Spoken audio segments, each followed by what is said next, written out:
ಮತ್ತೇನ್ ಹೇಳ್ಬೇಕು. ದಕ್ಷಿಣ ಈ ಬಾರಿ ಪೈಪೋಟಿ ಇತ್ತು ಸರ್. ಕಾಂಗ್ರೆಸ್ ಎಲೆಕ್ಷನ್ ಅಂದ್ರೆ ಪೈಪೋಟಿ ಇದ್ರೆ ಎಲೆಕ್ಷನ್ ಎಲೆಕ್ಷನ್ ಅಂತಾರ. ಶ್ರೀನಿವಾಸ್ ಅವ್ರು ನಿಂತಿದ್ದಾರೆ ಸರ್ ಇಲ್ಲಿ ಬಿಜೆಪಿಯಿಂದ.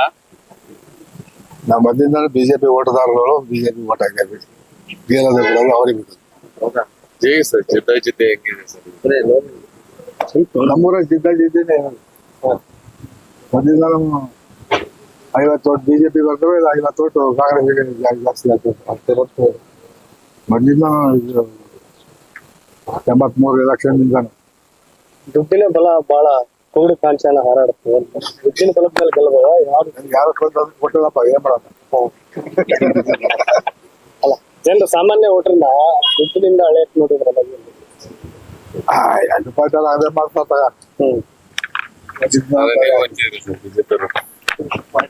ಇವತ್ತು ಓಟ್ ಬೇಕಾದ್ರೆ ಹಚ್ಬೇಕಪ್ಪ.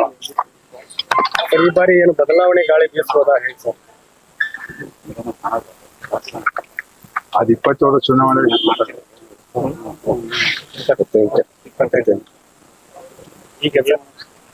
ಈಗ ದುಡ್ಡಿನ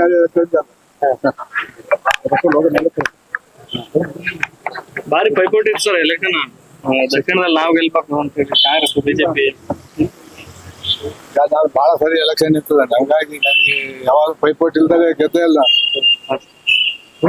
ಹೊಸ ಮುಖಗಳು ಸರ್, 2 ವರ್ಷ ಮುಗಿದ ಹಂಗಾಗಿ ಹೊಸ ಮುಖಗಳು ಯಾರು ಚಲೋ ಮುಖ ಇರ್ತದ ಅವ್ರಿಗೆ ಕೊಡ್ತಾರೆ. ಮುಂದೆ ಹಳೆ ಮುಖಗಳು ನಿಮ್ ಪಕ್ಷ ಅಧಿಕಾರಕ್ಕೆ ಬರುತ್ತೆ ಸರ್? ಮುಂದೆ ಬರ್ಬೇಕು. ಗೆಲ್ತ ಬಿಜೆಪಿ. ಸರ್ ಹೇಗಿದೆ ಸರ್ ಅಭ್ಯರ್ಥಿ ಪರವಾಗಿ ಕ್ಷೇತ್ರದಲ್ಲಿ ನಿಮಗೆ ಬಂದಿರೋ ಮಾಹಿತಿ ಪ್ರಕಾರ? ಚೆನ್ನಾಗೈತಪ್ಪ, ಬಟ್ ಅದೇ ಹೇಳಿದೆ ದುಡ್ಡು ಮಹಿಮೆ ಹೆಂಗೈತೆ ಅಂತ ಗೊತ್ತಲ್ಲ ನಮಗೆ. ಬಟ್ ಎಲೆಕ್ಷನ್ ಅಂತ ಜೋರ್ ನಡೆದ ಸರ್. ಇಲ್ಲಿ ಮುಂದಿನ ಚುನಾವಣೆ ದಿಕ್ಸೂಚಿ ಆಗುತ್ತೆ ಅಂತಾರೆ ಸರ್ ಇವೆರಡು ಕ್ಷೇತ್ರ? ಅವೆಲ್ಲ ಸುಮ್ಮನೆ ಏರ್ಕಂತ ಬಂದ ಕ್ಷೇತ್ರದಲ್ಲಿ ಚುನಾವಣೆ ಇದೆ ಇದರಲ್ಲಿ ಕರ್ನಾಟಕದಲ್ಲಿ ಬಾಗಲಕೋಟೆ ದಾವಣಗೆರೆ. ಗೊತ್ತಿಲ್ಲಪ್ಪ, ಪೇಪರ್ ಓದೋದು ಟಿವಿ ನೋಡೋದು ಬಿಟ್ರೆ ಗೊತ್ತಲ್ಲದೆ ಇರೋದು ನಾನೇನ್ ಹೇಳೋದು. ಸರ್ ಎಲ್ಲ 2 ಗೆಲ್ತಾರಂತ ರಾಜ್ಯಾಧ್ಯಕ್ಷರು.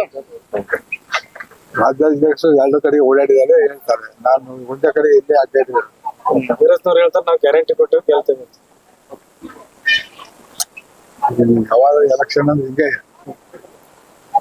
ಸರ್ ಈಗ ದಾವಣಗೆರೆ ದಕ್ಷಿಣದಲ್ಲಿ ಅಲ್ಪಸಂಖ್ಯಾತ ಏರಿಯಾದಲ್ಲೇ ಸಾಕಷ್ಟು ಬಿಜೆಪಿ ಹಿನ್ನಡೆ ಆಗ್ತಿತ್ತು ಸರ್.